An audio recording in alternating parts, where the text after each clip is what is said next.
film begins by showing a girl who is going somewhere in an injured state. The girl looks very scared.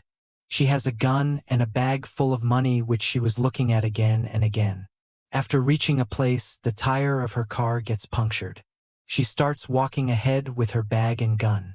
Then a car comes from behind and collides with it, killing the girl.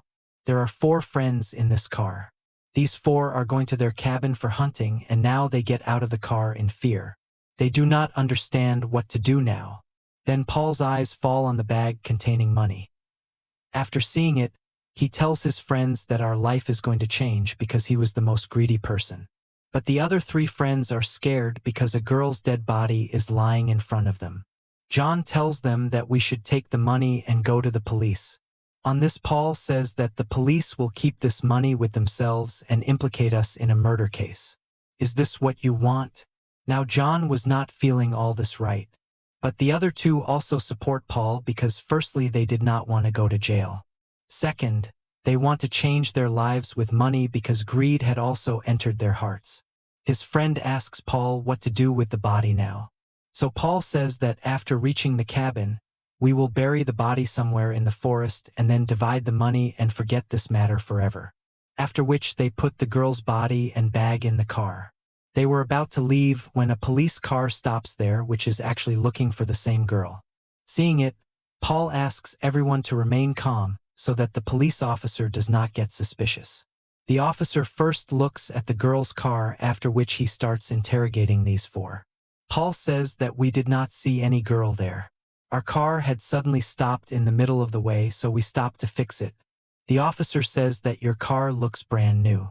Then how did it malfunction? Paul replies that we do not know that. It just stopped suddenly after coming here. The officer says that it's okay, but let me have a look at it. Now Paul was afraid that the officer might see the dead body lying inside. That's why he picks up the girl's gun and points it at the policeman. Seeing this, the other friends get very scared. That friend and the officer tell him to put the gun down. But Paul shoots and kills that policeman too. Seeing this, Paul's other friends cannot believe that he killed the policeman. To which his friend says that now we should think about what to do next. Paul says that we will leave the body of this officer here, so that the police think that the girl has killed this officer and run away. After which they sit in their car and leave for the cabin. Reaching the cabin, we see that the place was completely deserted, and there was a dense forest spread around. John was very upset with whatever happened. That's why he does not talk to anyone. Both the friends were digging a pit to bury the dead body, while Paul started counting the money so that he could divide it equally among the 4 friends. Now when John called his wife, she said, "I have been calling you since morning, but you have not answered even one of my calls. I can know the reason." On this, John says, "I am absolutely fine, and I will return home soon after the hunt. You don't worry." After this, we see another man named Sidney. He reaches the same place where the girl's car was parked. He looks inside, but there is nothing there. Then he saw on the ground that there is a lot of blood lying there, so now he understands where he has to go. He takes the car and directly reaches the cabin of those friends where they are burying the dead body. Seeing him, all 4 of them were surprised. Paul asks him, "Who are you?" So Sidney says that you have a bag of mine. I have come to take it. Give it to me and I will let you forego. Now they do not understand how Sidney reached here. Paul points a gun at him and tells his friend to search him. But he does not have any weapon, etc. He once again tells them to give me my bag and I will go from here. Paul asks, "How did you reach here? Does anyone else know about us?" So Sidney says that I don't know about anyone else, but I know everything about you. In fact, there are many things that I know apart from you. That is why I am advising you to give me my bag and I should quietly go from here. Now they do not understand how he is so calm. Neither is he getting angry nor is he saying anything to them. Then they hear some sounds from the forest and they think that maybe Sidney.men are aiming at them. So John and his friend take guns and go to see the forest. Paul asks Sidney, "How many men do you have in the forest?" Sidney says, "I came here alone," but Paul does not believe him and takes him down to the basement and ties him up. On the other hand, when John and his friend are in the forest, They find a trap there which was set to catch animals. They were looking at the traps when they see a man there. Seeing the gun in the hands of both of them, the man gets scared and starts running away from there. But both of them catch him and bring him to the cabin. Paul asks him, "Where are your other companions?" The man says, crying, "I don't know what you are saying. My house is nearby. Please let me go to my daughter and wife. I have not done anything." The man was very scared. It was clear from his voice that he was telling the truth. John says, "Look at his condition. I don't think he knows anything." But Paul says that now he has seen us. If he goes to the police, all four of us will be in jail. That is why we have to kill him. But this time someone else will have to do this work. So unwillingly, John's friend says, "I will kill him." That man was begging for his life. And seeing this, John's friend is unable to shoot at him. But then Paul points a gun at him and forces him to shoot. So out of helplessness, John's friend shoots at him, which kills that man right there. Now John's friend goes into shock for some time because he killed a person. Now John starts disposing of the bodies. Paul comes to Sydney. Sydney tells him that you killed an innocent person. While you knew that he was innocent, now you have started getting pleasure in hunting people. You are not doing all this to save yourself, but you have started getting used to all this. Like it is an addiction. Paul is surprised to hear these words of Sydney. Now when John comes inside, Sydney again tells them that I am telling you all for the last time. Give me my money back and I will leave from here. Hearing this, Paul's friend says that if we give a part of the money to him too, then I think there should be no issue in this. But Paul does not agree to this. On which Sydney also says that I do not want any share. Either I will take everything from here or nothing. Hearing this, Paul points a gun at his head. Sydney again remains silent and says in a very low tone that you cannot kill me. And yes, why don't you tell your friends about California? Hearing this, Paul is completely shocked. He asks Sydney, "How do you know all this?" Then John also asks him what happened in California. Now at first Paul avoids the topic. But then he tells that last year when I went to California on a business trip, I met a girl there. She came with me of her own free will.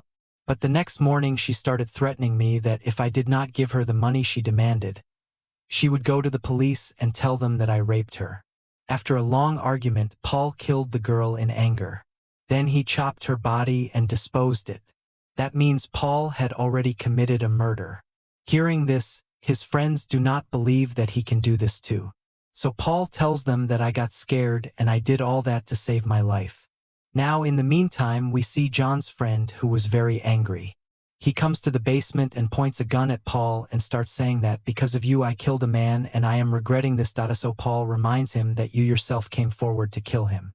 Hearing this, John's friend was very stunned and taking advantage of this opportunity. Paul snatches the gun from him and points it at him and beats him up. Paul's friend and John try to stop him, but when he does not stop, Paul's friend hits the gun on his head and makes him unconscious. When Paul regains consciousness, he finds himself in the basement with Sydney. Upstairs, Paul's friend and John are talking about the money. John says that we will hide this money somewhere in the forest until a solution is found because ever since this bag has come into our lives, we have lost our humanity. In the basement, Sydney provokes Paul that your friend has taken the money and gone away. It seems he will not include you in his plan. Then Paul angrily runs after John. But then John's friend shoots at him, due to which he falls there. Then they think that maybe Paul has died. That is why John's friend goes to the basement and starts crying. Sydney says, "What is the use of crying now? There is no use. You did not want to kill that man. Still you killed him and now you shot your friend. Do you think that your crime will end by crying?" On the other side we see John. He saw a hollow tree in the forest and he hid that bag inside it. After some time when Paul opened his eyes, he quickly hid behind a tree. Actually the bullet had hit his shoulder and he had survived, and now he understood that my friends have turned against me. Here Sydney asks Paul's friend, "Do you trust John?" To this he replies that yes, I trust John. Sydney says, "You are thinking of making your life better by taking this money, isn't it? But let me tell you, this money has not done any good to anyone till date. On saying this, the friend asks him to keep quiet. Sidney then said that give me my money and I will let you go alive. But that friend does not understand his point. Now when John was returning to the cabin, Pole comes in front of him and points a gun at him and says, take me to the bag or else I will shoot you. John throws his gun. He said, I am very tired of all this. If you want money, then I will take you there. But on the way he cleverly takes Pole to the path where traps were set to catch animals. Then Pole's leg gets stuck in a trap and he starts screaming in pain. But John picks up his gun and runs away from there without helping. He reaches the cabin and tells everything to his friends. After listening to everything, John's friend says Pole is our friend. After all, we cannot leave him to die like this. Then Sidney says you guys still have a chance. Give me my money. When Pole's friend again started threatening Sidney, Sidney says I know everything about you. How are you betraying your friends? Before Sidney could say anything more, Paul's friend shoots him in the head, and then a strange sound starts echoing there, and they all start screaming in pain because the sound is hurting their ears a lot. After some time they reach the place where John hid the money. Paul sees them on the way and he also silently follows them. On the way Paul finds John's gun which he keeps with him. Moving ahead, John asks Paul's friend, are you hiding something from me? Paul's friend says yes and forgive me. I and your wife are related. Hearing this, John is quite shocked. He says in anger, I did so much good to you. Both of you cheated me together. All this was going on for so long but you never told me. Saying this, John points the gun at his head but does not fire and says that we will leave from here with the money and after this I will not see your face for the rest of my life. There we see Sidney who suddenly opens his eyes. That means he had become alive again, which means that he was not a human. On the other hand, the three of them go to the tree where John hid the money. His friend says that now we should go to Paul. Then Paul's friend says forget Paul, he might have died by now. Saying this, Paul shoots him and he dies there because he was silently keeping an eye on them. Seeing this, John and his friend go and hide behind the tree. Then John's friend says to Paul, you are our friend. We were coming to pick you up. I am throwing my gun and coming out. You also throw your gun. On this, Paul says you come out first. Although John forbids him from doing so, but John's friend trusts Paul and comes out. He also had a bag in his hand, but then John's friend sees Sidney from behind Paul and he is stunned to see her. The bag falls from his hand. He thinks, how is he alive? Paul is unable to understand anything, and in this confusion he shoots John's friend. That means now only Paul and John were left alive. Meanwhile, Sidney drags John's friend to a tree.